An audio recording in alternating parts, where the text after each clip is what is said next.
berbagi kata Tuhan. Saya bangga sama Kevin walaupun dari sebagian banyak orang di sini kita banyak cibir dia gimana, tapi saya bangga walaupun mungkin ada sebuah pujian bersaksi terus sampai Tuhan datang. Amin. Jadi saya mau nasihin, saya bersyukur sekarang itu lo bisa sama semua orang-orang baik yang kemarin ada beberapa bilang dikirain saya orang ada jelas, padahal saya nggak jelas juga. Oh pindah aja kamar jangan di F8 sama bahu-bahu sama mudah-mudahan pusing katanya. Tapi puji Tuhan enggak, saudara Steven yang baik-baik malah semakin menguatkan saya. Kemarin saya mundur dari Tuhan, saya diajar Tuhan berapa kali ya. Saya masih dikasih kehidupan, hari ini bisa bersaksi juga semua karena berkat mujizat Tuhan. Saya ditembakin lebih dari kriminal, kaki saya makanya saya pakai tongkat sekarang dan saya masih boleh hidup oleh karena kasih Tuhan yang sayang sama saya biar saya nggak masuk neraka kali ya. Dulu saya bilang saya anak Lucifer sama para pendeta pelayan lagi di Kerawang. Tapi Tuhan kasih ayat saya di 1 Petrus 3 ayat 9 itu Tuhan tidak pernah lalai menepati janjinya meskipun sebagian banyak orang menganggap dia lalai, tapi dia tidak ingin kita orang yang berdosa ini binasa. Dan juga Tuhan Yesus bilang Tuhan Yesus itu datang bukan buat orang benar, buat orang-orang seperti kita, orang-orang yang berdosa, biar kita tidak binasa. Itu benar. Saya pernah bersyukuri. Saya bukan orang ada di luar keluarga saya juga susah. Saya aja sekarang kerja di rumah makan yang gajinya cuma 1.200.000 banting tulang. Cuman Tuhan memberkati saya sebetulnya lebih dari orang yang jelas ya. Kalau orang bilang, kalau saya orang narkoba, saya jatuh bangun. Saya bukan orang kaya, bukan orang ada, tapi Tuhan berkati luar biasa. Tapi saya yang tidak pernah mensyukuri, makanya saya sekarang kasih kesaksian. Jangan pernah letih, jangan pernah mundur, jangan pernah ucap syukur selalu dalam segala hal. Berkat Tuhan itu luar biasa. Seperti sekarang saya keadaannya dari mau lagi, mungkin Tuhan ajar lagi kayak saya kemarin di Gintung. Kemarin saya di Gintung lama, hampir setahun saya nggak bisa apa-apa, sampai sempat dihina orang, bilang gembel. Saya ngecuk ke sini orang sangka saya pakai uang, nggak pakai uang. Saya datang ke sini tahu bisa kerja, walaupun sekarang saya bangkrut lagi juga. Semua Tuhan ambil karena saya nggak pernah mensyukuri. Di saat saya Tuhan berkati, saya lupa sama Tuhan, malah nyabu dipanggil gereja, bukannya gereja tapi Tuhan ajar. Dan Tuhan kasih kekuatan buat saudara-saudara saya sekamar ini yang orang bahu-bahu pada bikin pusing, ternyata menguatkan iman saya. Untuk kita sering sharing, tukar pikiran tentang berkat Tuhan, kehidupan. Terima kasih ya saudara-saudara semua ya. Untuk saya, kalau Tuhan berkati lagi, jangan pernah ninggalin Tuhan, jangan pernah lupa diri, selalu bersyukur, selalu ingat Tuhan, dan selalu rajin ibadah. Amin, amin, amin. Karena firman Tuhan itu yang menguatkan kita. Percuma juga kita beriman tidak melakukannya, ya. Iman tanpa perbuatan kata kosong. Itu aja, puji Tuhan, terima kasih. Nyanyi kok, nyanyi berkali-kali kok. Iya, Tuhan Yesus. Apa? Berkali-kali kok. Ya. Ya Yesus. Ya.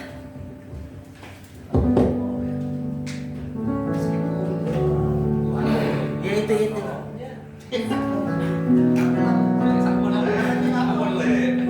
Bantu ya. Kalian suaranya jelek saya.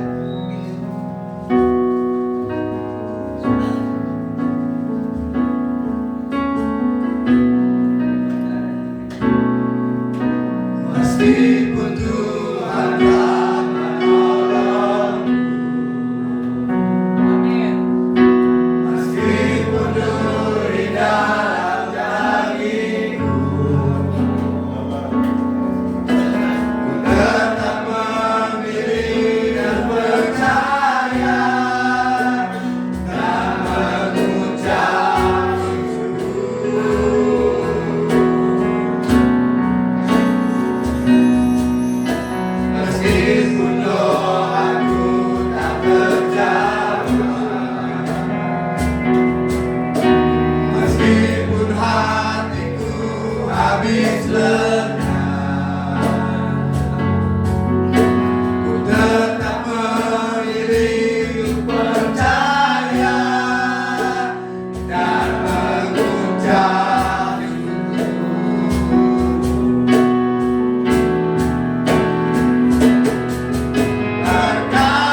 Karena Tuhan Yesus selalu setia.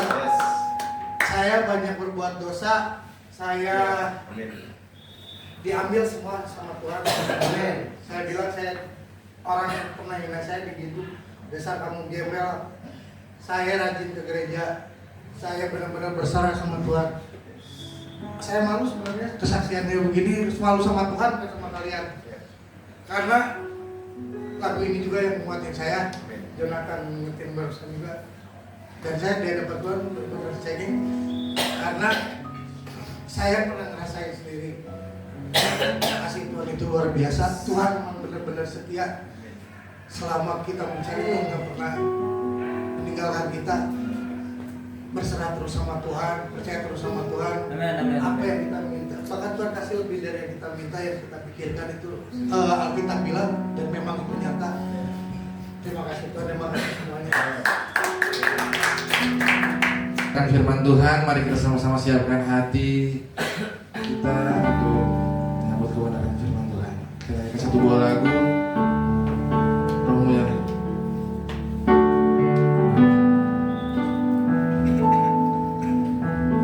Rohmu yang hidup penuhiku, mengalir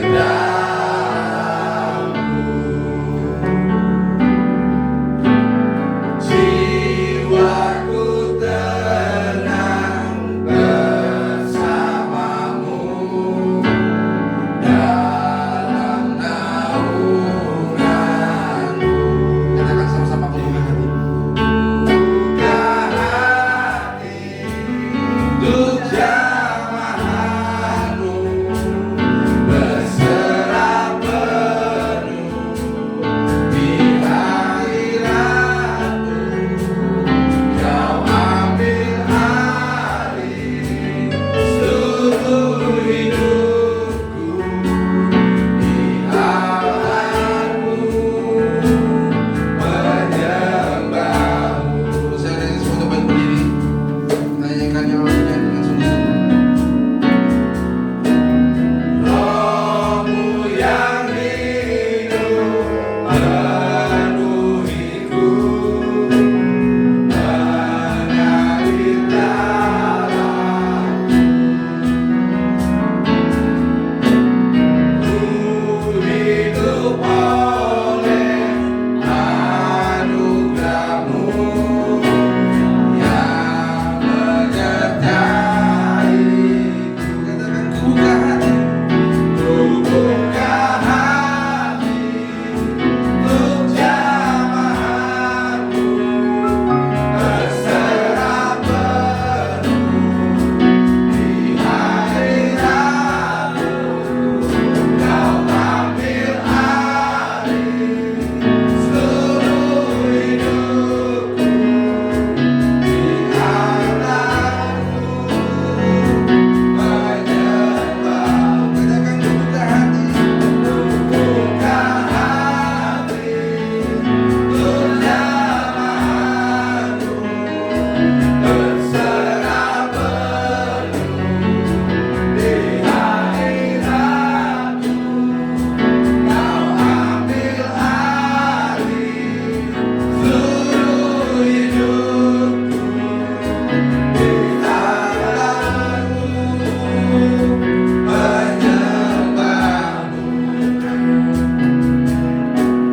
hadiratmu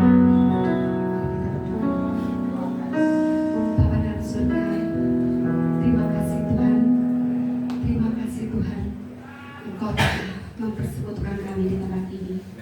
Saat ini kami siap untuk menerima firman-Mu ya Tuhan.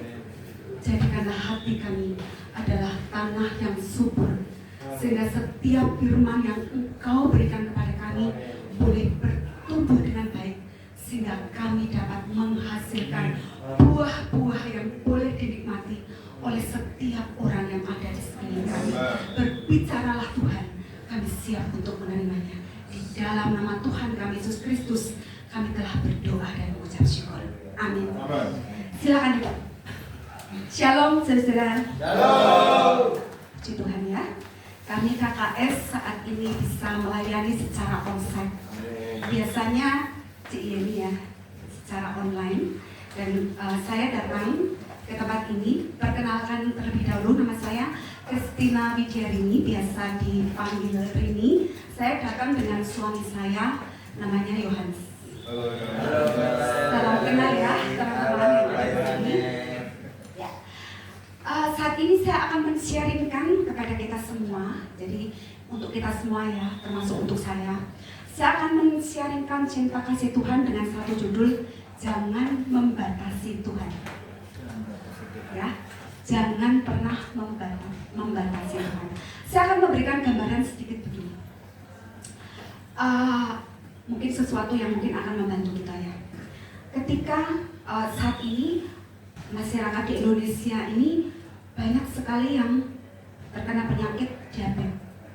Ya, ketika orang kelebihan gula, itu yang akan memunculkan penyakit di dalam tubuh manusia.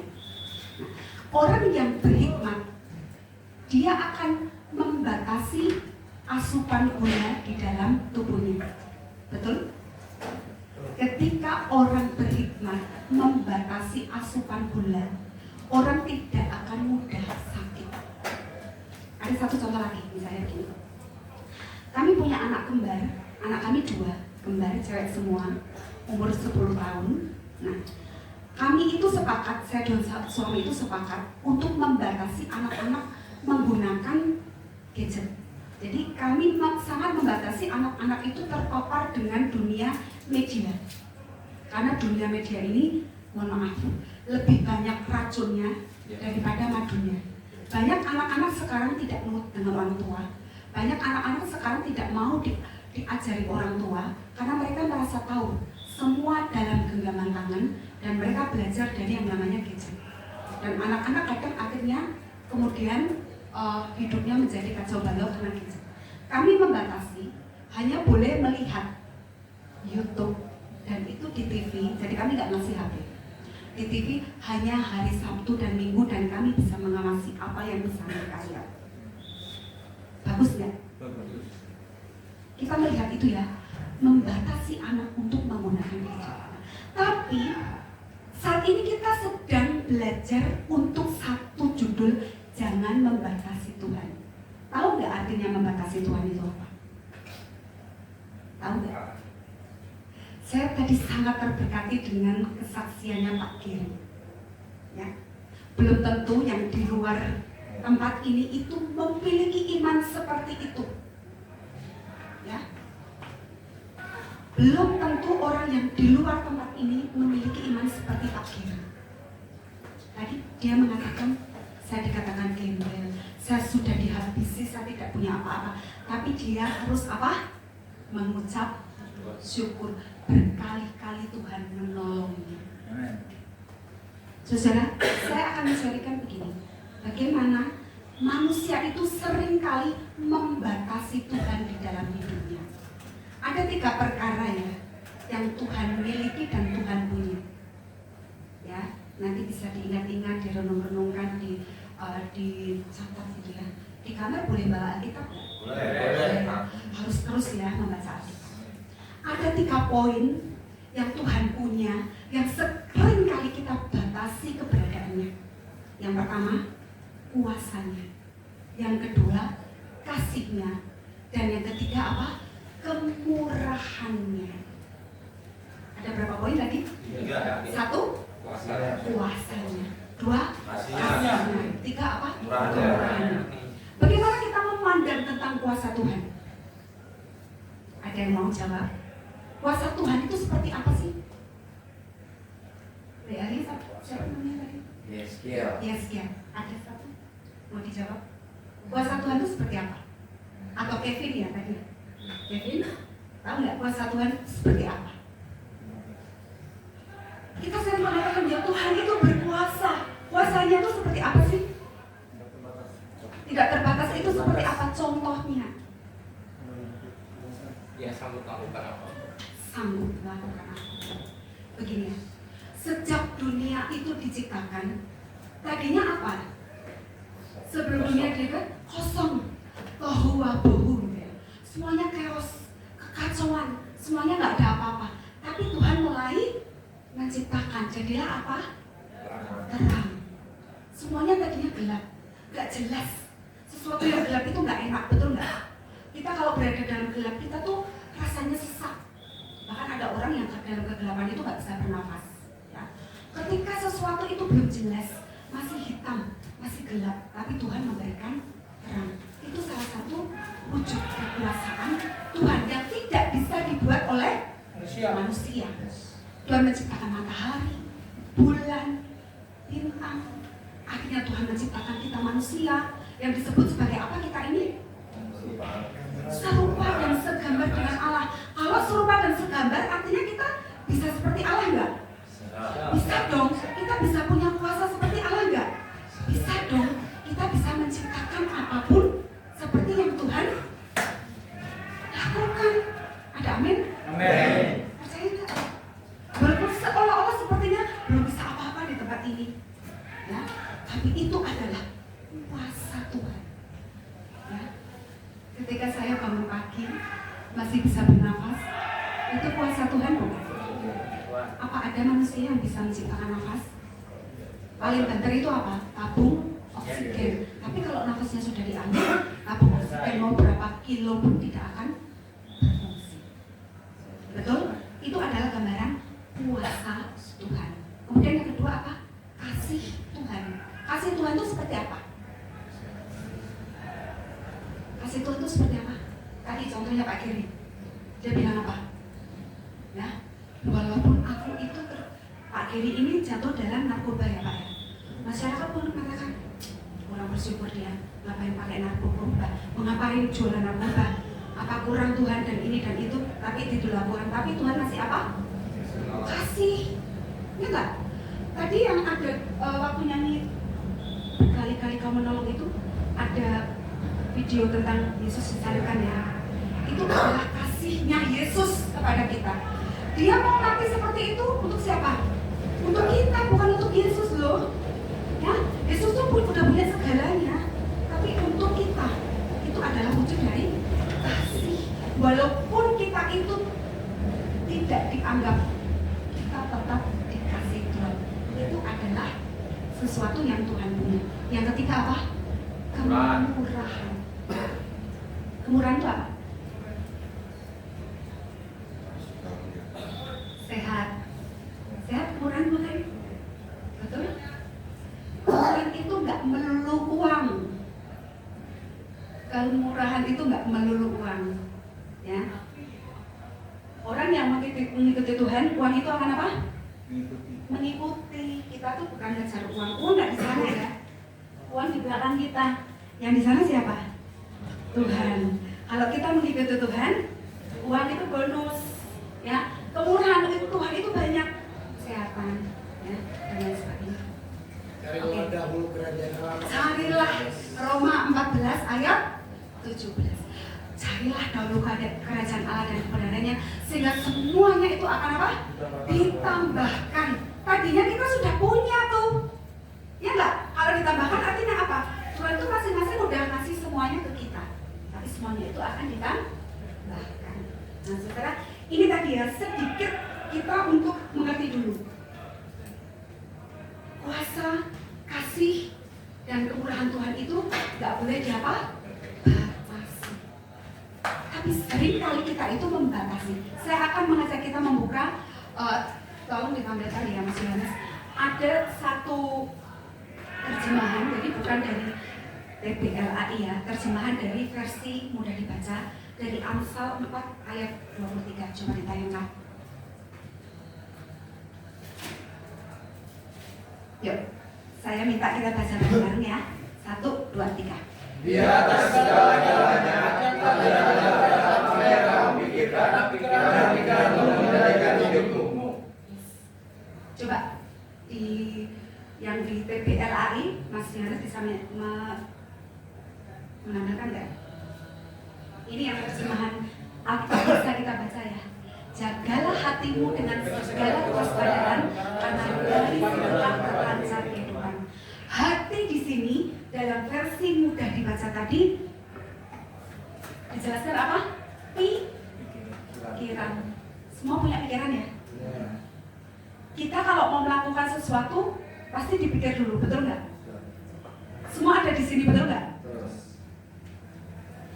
Tadi saya sempat ngobrol dengan beberapa yang ada di sini ya. Mas siapa tadi yang di ujung sana? Mas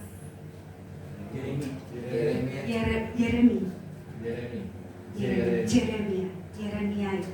Ya. Namanya keren-keren ya. Ada Jeremia, ada Jonathan ya.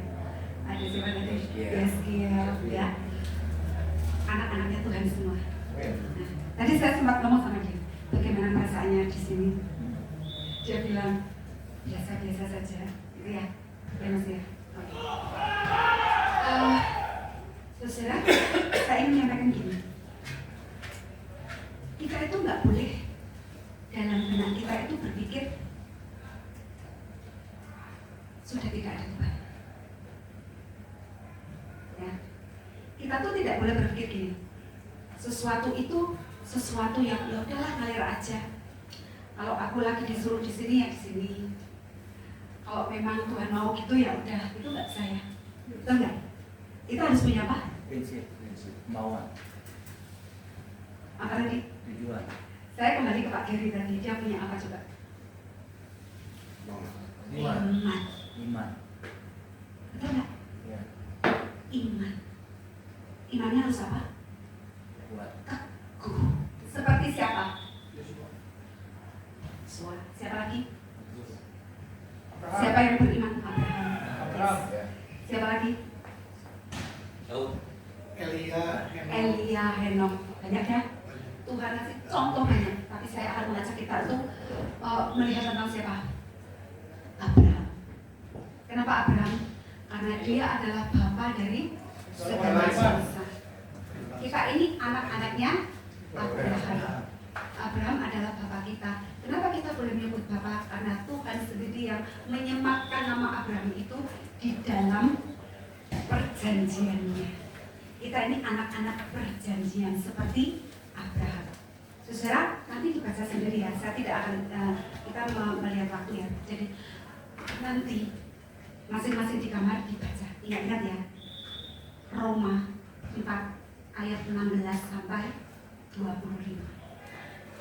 Roma 4 ayat 16 sampai 25. Di sana berbicara tentang bagaimana Abraham itu berfungsi sebagai siapa? Sebagai utusannya Tuhan. Ya. Saya akan mengajak kita untuk memahami begini. Abraham itu kan waktu itu dia tinggal di mana?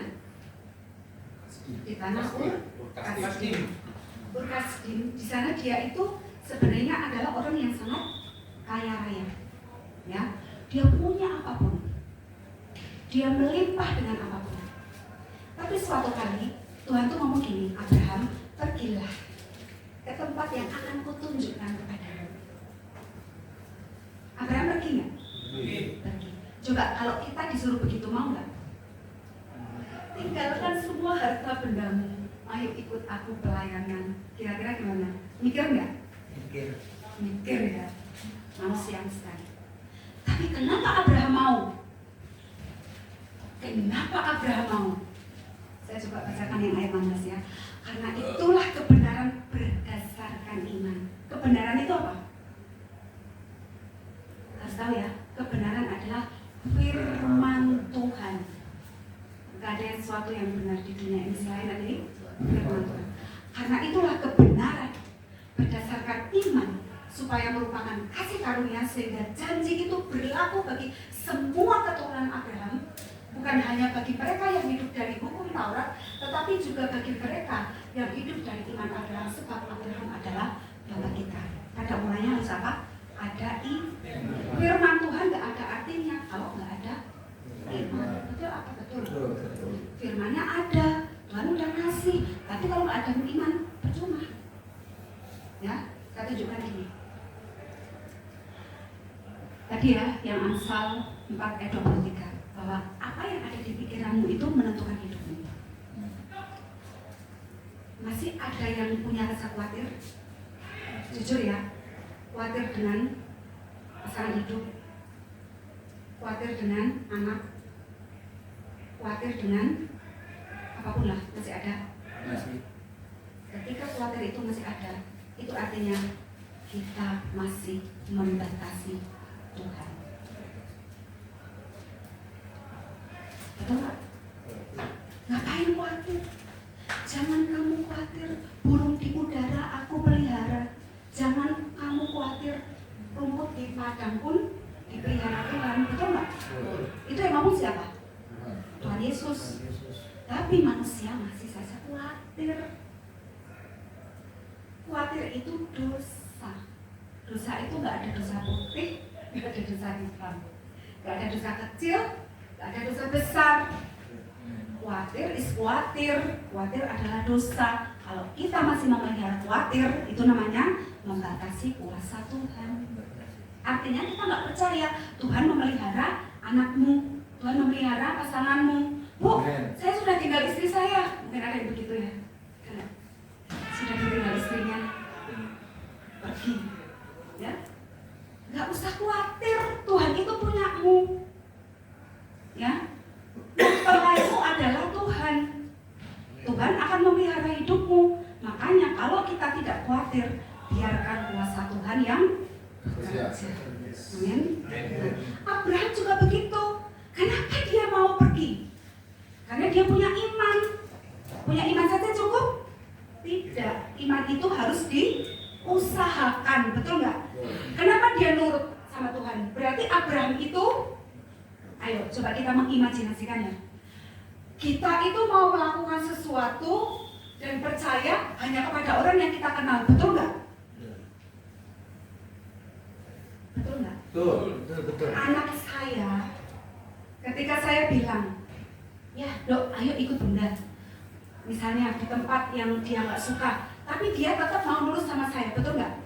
Karena dia tahu bundanya itu nggak akan menyakiti, nggak akan menjerumuskan, ya nggak? Karena dia kenal saya.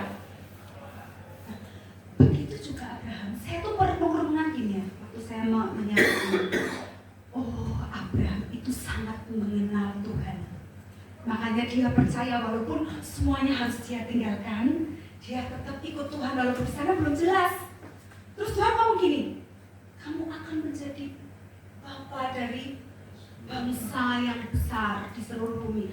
Padahal secara data dan fakta dia sudah tua, 100 tahun, istrinya sudah mati haid, sudah menopause. Bahkan ini melanggar aturan para medis, betul nggak? Secara manusia masuk logika nggak? Enggak. Tapi Tuhan ngomong, aku akan menjadikan kamu bapa segala bangsa. Oh, anak aja nggak punya. Tapi Abraham percaya, imannya kuat, dia taat. Betul nggak? Karena ketaatannya itu dasarnya sebenarnya apa tadi? Karena dia mengenal Allah. Kalian mengenal Allah nggak? Mengenal. Kalau kita mengenal Allah, kita nggak akan pernah khawatir, kita nggak akan pernah kecewa, kita nggak pernah yang namanya kepahitan. Aku masih marah sama istriku dulu, misalnya begitu ya. Aku masih benci sama orang yang membawa aku ke sini. Ya, kalau kita itu benar-benar punya iman seperti Abraham, itu tidak ada lagi harusnya di dalam kehidupan kita. Jangan jatuh lagi ke dosa yang sama. Dosa apa? Tidak percaya kepada Tuhan. Itu dosa yang paling menakutkan. Ya, ketika misalnya kalian masuk sini karena melakukan kejahatan, masih diampuni? Masih dong. Kalau kita mau percaya kepada Tuhan. Ini adalah sekolah, ya. Ini adalah sekolah ketika kalian misalnya harus lebih dekat dengan Tuhan. Saya akan lanjutkan. Kita ini tadi anak-anaknya Abraham. Berarti kita juga harus punya iman seperti Abraham, supaya kita sampai ke tanah yang dijanjikan. Apa yang Tuhan janjikan kepada kita? Apa? Hidup yang kekal, keselamatan, bukan kebinasaan orang fasik. Orang fasik itu apa? Orang yang tidak mau sudah tahu kebenaran tapi tidak melakukan, ya, itu orang fasik. Nah, Tuhan itu menjanjikan supaya kita itu menjadi anak-anaknya, ya. Walaupun nanti kita pun mati meninggalkan dunia ini, tapi ketika kita itu sudah menantikan janji Tuhan itu, janji itu akan tergenapi dalam kehidupan kita. Nah, ketika tadi Abraham itu kemudian dia itu pergi dari tanah yang sangat baik itu, kemudian dia mengikuti Tuhan, apakah jalannya mudah? Tidak. Orang yang ada di sekeliling dia pasti akan mengatakan ini orang gila. Mau-maunya, mana Tuhan? Tuhan nggak kelihatan kok. Dia sudah gila. Orang-orang di sekitar kita juga akan melakukan seperti itu. Ketika ya, tadi dikatakan kamar apa? F berapa? F8. Katanya isinya orang-orang nggak baik, tapi ternyata tadi saya itu sangat melonjak keimanan ketika semua yang menyanyi di sini itu dengan sepenuh hati, ya, ya enggak. Orang mungkin akan mengatakan kalau kita itu dekat dengan Tuhan, orang akan mengatakan dia itu sok rohani, betul nggak? Sok-sokan, Tuhan aja nggak kelihatan kok, mana? Tuhan nggak ngasih makan kok, Tuhan nggak ngasih sembuh kok, misalnya gitu ya. Tuhan nggak ngasih kamu cepat keluar kok dari tempat ini. Orang mungkin akan mencibir seperti itu. Tapi ketika kita itu tetap dalam iman seperti Abraham, kita akan menerima janji itu. Ya enggak? Iya. Yes.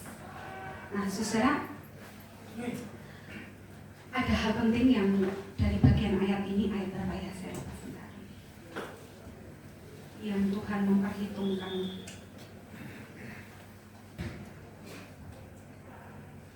Sebentar.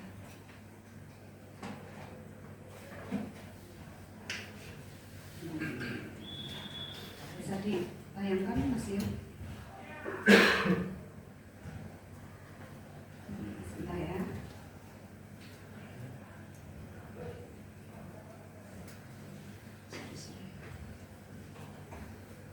Sebentar. 20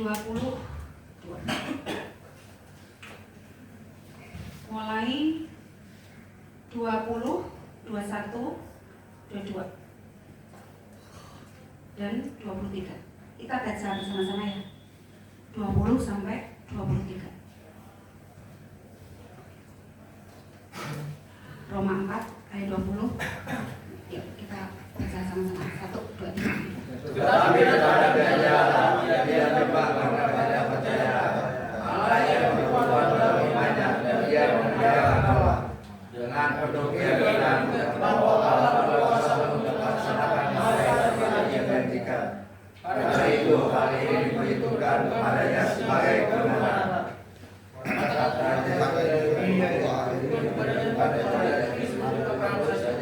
Lanjut ayat 24. Ayat 24. Ini tidak hanya untuk Abraham ya, tetapi ini juga untuk kita, sebab pada kita pun Allah perhitungkannya karena percaya kepada Dia yang telah mengembalikan itu. yes. Ada amin. Amin. Coba saya ingin salah satu mungkin ngasih contoh. Apa yang pernah Anda lakukan, harus kecil saja, tapi itu sesuatu yang diperhitungkan Tuhan. Pak siapa tadi yang saya ngobrol itu? Bapak Pak Joseph. Tadi ada Pak? Pernah melakukan sesuatu tentang kebenaran? Apa Pak? Contohnya? Ya, contohnya apa? Bapak melakukan sesuatu untuk teman yang ada di sini? Salah satu contohnya. Bapak suka marah nggak? Sama teman-teman suka marah nggak? Kenapa marah?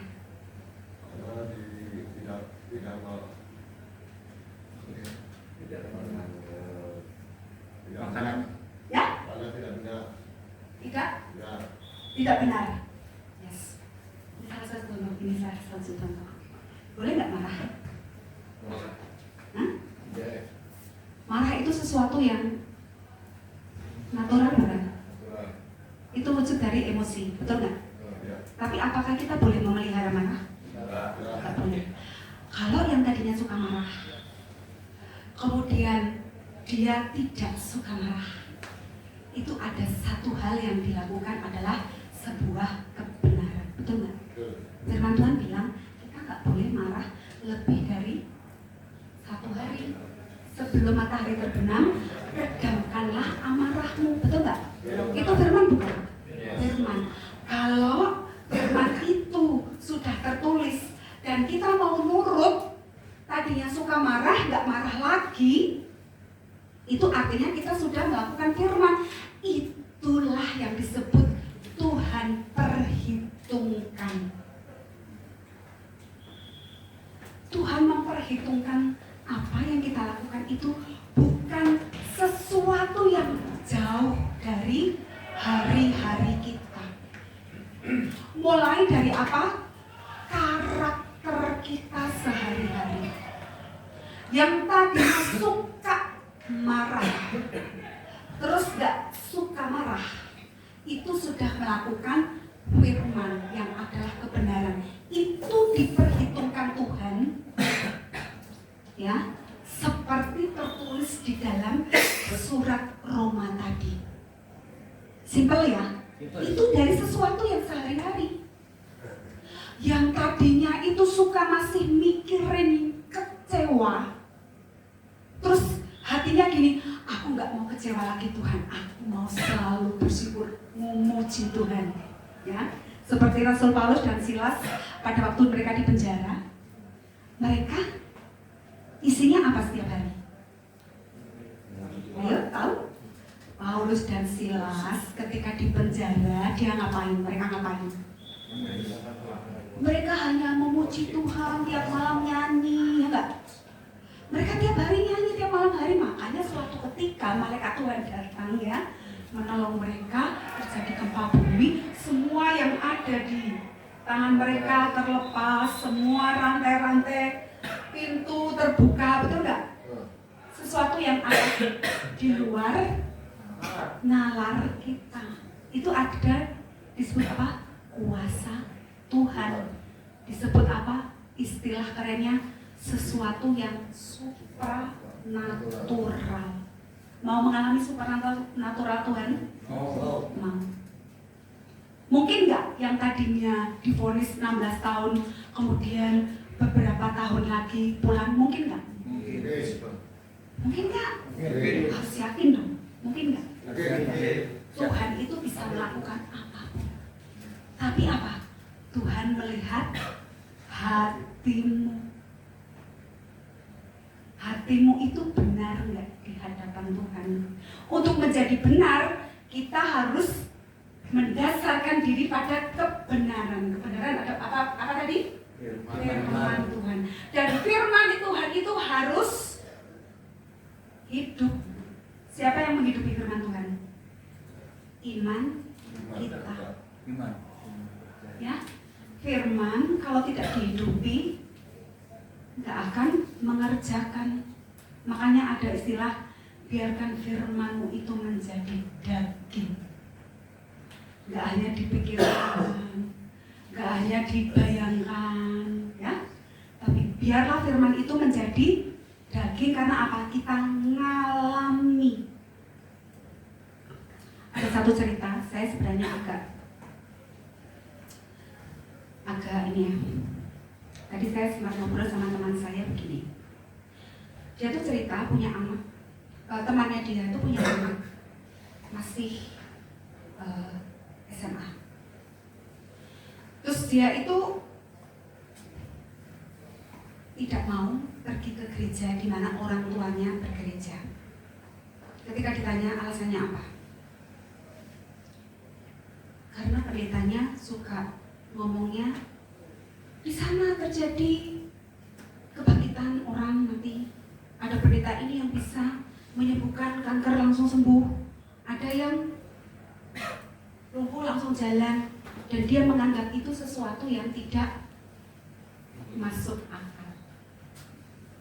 Perhatikan baik-baik. Manusia kadang-kadang menggunakan apa? Logika untuk memahami apa? Firman. Firman tidak boleh dipahami dengan logika. Bahkan yang menciptakan kita itu punya ilmu pengetahuan itu siapa? Firman yang adalah Tuhan sendiri. Tapi manusia seringkali menggunakan logikanya. Coba, kalau bapak-bapak punya anak seperti itu, aku nggak mau datang ke gereja. Nggak mungkin. Dia itu pendeta bisa membangkitkan orang mati. Kalian akan bersikap seperti apa? Bingung nggak ngasih jawaban ke anaknya? Tadi saya dapat pengertian dari suami saya. Kasih jawaban tuh gini. Kamu tiap hari bangun tidur bernafas nggak? Bernafas. Itu kelihatan nggak nafasnya? Kelihatan nggak? Enggak. Tapi kita bisa hidup, benar nggak? Itu siapa yang kasih? Tuhan.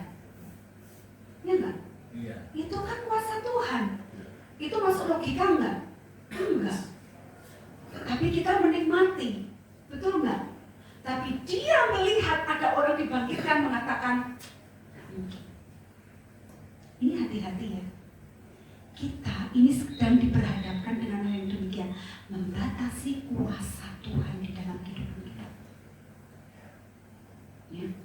Jangan sampai itu terjadi sehingga apa kemudian kuasanya, kasihnya, kemurahannya itu artinya tidak berfungsi lagi di dalam kehidupan kita. Saudara, bapak-bapak, mas-mas yang masih ada di tempat ini saat ini ya, bukan sesuatu yang kebetulan. Tuhan itu tidak pernah kebetulan memilih kita. Bahkan di dalam Yeremia ya, sejak dalam kandungan ibuku, engkau telah mengenal aku. Ya enggak? Bahkan sebelum keluar dari perut kita, Tuhan itu sudah mengenal. Karena Tuhan memilih kita. Kita ini enggak ada yang kebetulan. Ya, dalam Yeremia 1 ayat 5, sebelum aku membentuk engkau dalam rahim ibumu, bahkan sebelum dibentuk ya, belum embrio, aku telah mengenal engkau, dan sebelum engkau keluar dari kandungan, aku telah menguduskan engkau. Aku telah menetapkan engkau menjadi siapa? Nabi bagi bangsa-bangsa. Ya, ini kita semua itu Tuhan utus untuk menjadi nabi. Nabi itu apa? Pembawa firman. Melalui apa? Hidup kita. Nggak harus khotbah ya, di depan ada yang mendengar, tapi hidup kita, ketika hidup kita itu seturut dengan firman ya, Tuhan itu kemudian dikenal oleh seluruh bangsa. Ada amin? Amin. Mau menjadi orang-orang yang dipakai Tuhan seperti Abraham? Mau. Walaupun belum melihat, aku belum melihat Tuhan, janjimu itu nyata. Aku belum melihat Tuhan, sesuatu yang kelihatan yang engkau janjikan itu. Tapi tetap ada iman dan percaya. Ya, karena itu Roh Kudus Tuhan berikan kepada kita. Yesaya 36 ayat 26. Roh Kudus sudah Tuhan berikan kepada kita. Tinggal kita mau menerima atau tidak. Kamu akan kuberikan hati yang baru dan roh yang baru di dalam batinmu, dan aku akan menjauhkan dari tubuhmu hati yang keras, dan kuberikan hati yang taat. Hati yang keras itu apa? Keras kepala. Ya, nggak mau dididik. Bebar. Aku udah tahu kok firmannya ngomongnya gitu. Aku udah hafal. Aku udah paham, setiap hari aku baca. Tapi kalau itu tidak kita lakukan, itu namanya kita mengeraskan hati. Keras hati sama dengan sombong. Orang sombong itu tidak mau dididik, nggak bisa ditekuk-tekuk, orang Jawa bilang ya, nggak bisa bentuk kayak tanah liat gitu ya. Untuk menjadi sebuah bejana yang bagus itu harus dibentuk, ya. Kita nggak mau dibentuk, itu artinya kita yang mengeraskan hati dan sombong. Tapi kita diberikan hati oleh Tuhan untuk menjadi taat. Taat melakukan firman-Nya. Nah, saudara, terus gimana Bu? Gimana Bu caranya supaya saya itu seperti Abraham? Tadi ya, Abraham itu menurut sama Tuhan karena apa? Dia mengenal Tuhan. Terus gimana Bu caranya kenal sama Tuhan Bu? Saya gitu ya. Cara mengenal Tuhan gimana? Yohanes 1 ayat 1. Coba ditampilkan. Pada mulanya adalah firman itu adalah firman bersama-sama dengan kalau kita mau mengenal Allah harus baca firman. Siapa yang tiap hari baca firman? Yang belum setiap hari siapa? Diki Bu. Tadi yang sudah setiap hari siapa?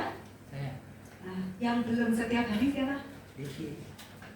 Sekarang mau bertobat nggak? Oh, amin Bu. Mau kenal Tuhan nggak? Oh, Bu. Kalau mau kenal Tuhan harus baca firman. Kalau nggak baca firman mana kenal Tuhan? Kalau kita kenal Tuhan, kita nggak lagi repot-repot untuk khawatir, takut, cemas. Nggak perlu ada lagi seperti itu dalam pikiran kita. Karena semua sudah dijanjikan oleh Tuhan seperti Abraham. Terjadi nggak kemudian di muka bumi ini banyak anak-anaknya Abraham? Terjadi. Kita sekarang sudah melihat, kita percaya. Tapi waktu itu Abraham belum tahu. Katanya seperti pasir di lautan, seperti bintang di langit banyaknya. Ya. Kalau kita itu mau mengenal Tuhan, yang pertama adalah mau membaca firman. Firmannya ayat baca? Enggak. Firman itu harus tumbuh seperti apa? Di tanah yang subur. Matius 13 ayat 1 sampai 13 nanti dibaca ya. Kalau hatimu tidak menjadi tanah yang subur, ya, benih yang ditaburkan itu akan apa? Kalau benih ditaruh di batu, tumbuh nggak? Batu itu artinya apa? Orang-orang yang tadi keras kepala, orang-orang yang sombong yang nggak mau dididik Tuhan. Ketika benihnya ditabur di batu, itu nggak akan tumbuh. Ketika di semak duri, tumbuh nggak?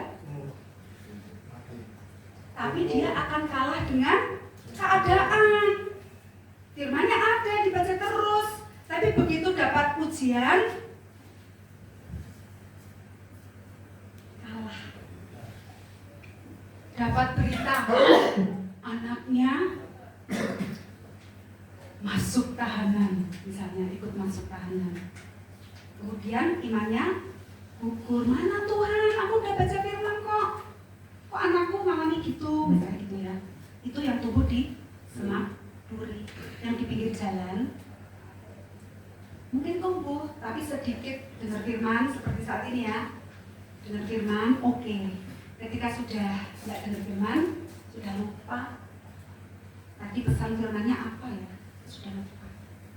Makanya kita harus menyediakan hati kita ini seperti tanah yang subur, supaya benih firman yang ditaburkan itu benar-benar menjadi sesuatu yang menghidupi hidup kita selama kita ada di muka bumi ini. Jangan mau seperti ilalang. Ilalang itu apa? Untuk dia. Siapa yang menaburkan benih ilalang? Iblis. Yang menaburkan benih gandum adalah Tuhan. Tapi Tuhan izinkan loh ya, harus garis bawahi. Tuhan izinkan ilalang itu juga ditaburkan oleh iblis. Untuk apa? Tuhan ingin menguji iman kita sebesar apa. Ketika Lucifer itu jatuh, ya, Tuhan mengizinkan kok dia menggodai siapa? Ayub. Ayub itu kurang apa? Kurang saleh apa? Kurang baik apa? Tapi Tuhan mengizinkan, ya, iblis itu untuk mengujinya. Ilalang itu tetap akan ditaburkan. Tapi apakah kita akan tetap menjadi gandum yang utuh sampai kemudian dipanen, dinikmati, buah-buah kita itu dinikmati oleh orang lain? Saudara, mari menjadi seperti Abraham, mengenal Tuhan, supaya janji-janji Tuhan itu terjadi di dalam kehidupan kita. Amin ya. Bagaimana cara mengenal Tuhan? Tadi baca firman. Betul ya? Betul. Mulai saat ini harus rajin baca firman. Gak usah banyak-banyak. Saya dan suami sepakat mendidik anak kami sejak mereka sudah bisa baca. Mereka tuh selalu membaca Alkitab dan kami tidak pernah mengarahkan harus membaca yang mana. Tapi saya lebih cenderung untuk baca Perjanjian Baru dulu. Mereka mengerti tentang bagaimana Yesus mengajar gitu ya. Sampai sekarang kami tidak pernah kesulitan untuk ngejar mereka supaya baca firman. Karena apa? Itu menjadi sebuah habit, kebiasaan. Kalau nggak baca firman, kita nggak hidup. Ya. Terus tadi mengenal Tuhan dengan satu, membaca firman. Ada 3 hal ya yang saya sampaikan. Yang kedua apa? Menghidupi. Ya, berdoa. Siapa yang rajin berdoa? Berdoa itu kapan? Pagi siang malam. Ya, saat. Saya akan cerita ya. Saya itu kalau berdoa nggak harus duduk di kamar, sepi, nggak ada suara apapun gitu ya. Ketika saya masak di dapur, ya, saya suka ngobrol sama Tuhan. Tuhan, aku tuh misalnya saya lagi bergumul gitu ya. Kok saya gini ya, nanti gimana ya Tuhan? Ngobrol aja sama Tuhan. Tuhan itu udah kayak, ya nggak ada batas gitu ya. Ngobrol sama Tuhan itu setiap saat, ya, berdoa. Yang ada hubungannya dengan tidak membatasi kuasa Tuhan begini, contohnya. Misalnya, kita tuh pengen sesuatu yang besar gitu ya. Terus Tuhan kan ngajarin kita untuk berdoa, betul nggak? Apa yang kamu minta dalam doa dan permohonan semuanya akan Tuhan berikan, betul nggak? Tapi kita tuh kadang-kadang gini loh, nggak mungkin Tuhan, nggak mungkin. Saya gini, aku pengen anakku sekolah di tempat yang terbaik, di kampus A misalnya. Nggak mungkin Tuhan, nggak mungkin. Yang bisa sekolah di sana tuh orang-orang yang punya duit, orang-orang konglomerat, orang-orang yang kaya raya. Makanya terus nggak berdoa. Kadang-kadang kita itu tidak mau mendoakan sesuatu yang tadi disebut apa? Supranatural, yang sepertinya tidak mungkin. Gak mungkin Bu, saya sudah divonis 16 tahun ya 16 tahun. Itu sudah ada aturannya Bu. Jadi terus gak mendoakan. Doakan saudara. Sesuatu yang kelihatannya itu tidak masuk akal, ya. Karena memang apa yang Tuhan berikan itu gak masuk akal. Gak masuk akal manusia, ya. Itu didoakan, ya. Jadi untuk kita itu bisa mendapatkan kuasa Tuhan yang tidak terbatas itu, kita harus mendoakan sesuatu yang kelihatannya tidak Kelihatan. masuk akal dan tidak kelihatan. Yang ketiga apa? Seperti tadi Paulus, Silas, caranya gimana? Memuji Tuhan. Memuji Tuhan. Puji Tuhan loh, tadi saya tuh masuk gereja ini, gerejanya itu kecil tapi saya tuh rasanya hadirat Tuhan tuh kuat gitu. Rasanya tuh kayak mau nangis gitu waktu saya tuh masuk tempat ini. Saya tahu ada anak-anaknya di sini yang setia memuji Tuhan dengan apa? Hati. Ya, Bu, saya nggak bisa ngafalin firman atau apa? Bisa nyanyi apa? Bu, bisanya cuma nyanyi satu itu aja. Saya bisanya ya lagu itu aja. Hidupi pujian itu, hidupi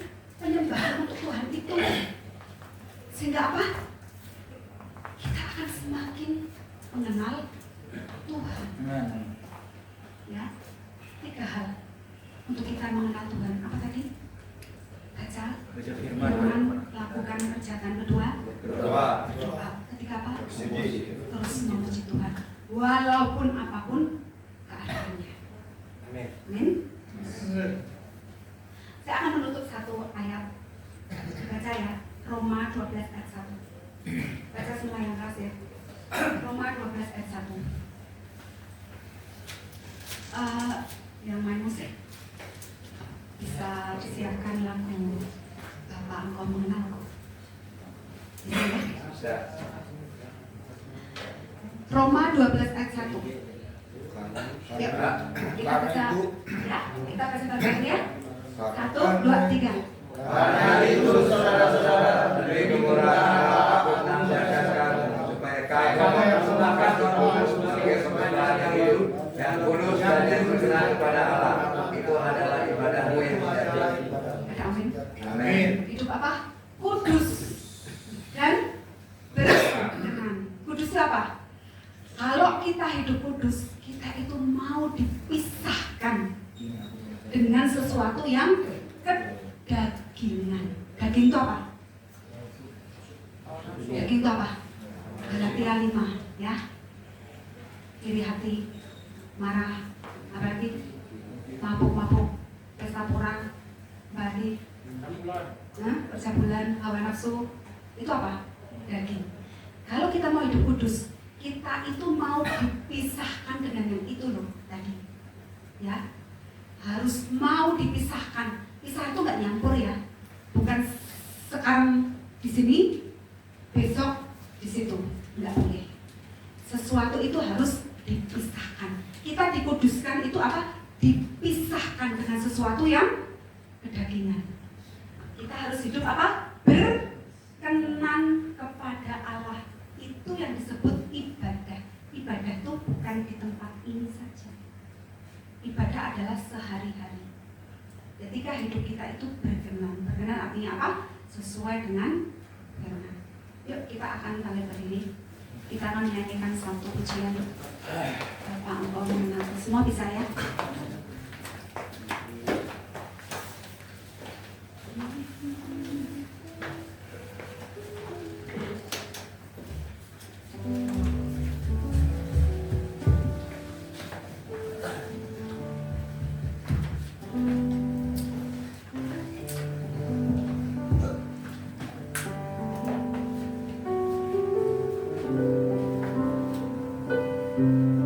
Tuhan bahkan lebih dahulu mengenal kita. Sebelum kita mengenal Dia, sebelum kita mau terus akrab dengan Dia, pastikan kita semua mengamini bahwa Tuhan lebih dahulu mengenal kita. Yuk, kita nyanyikan ya.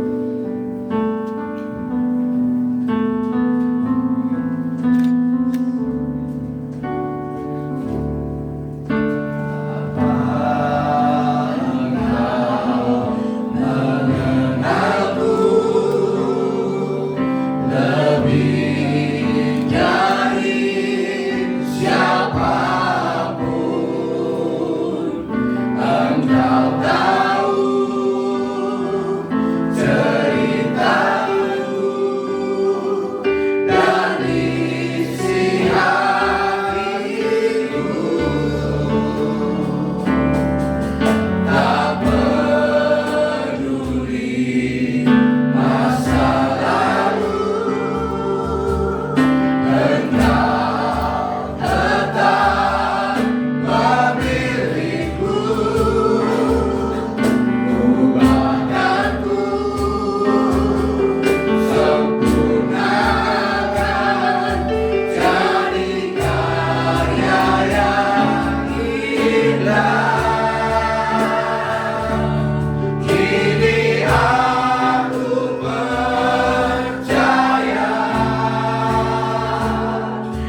Terima kasih Tuhan.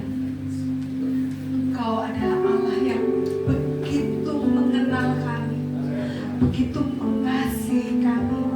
Apapun cerita hidup kami, Engkau tidak peduli ya Tuhan.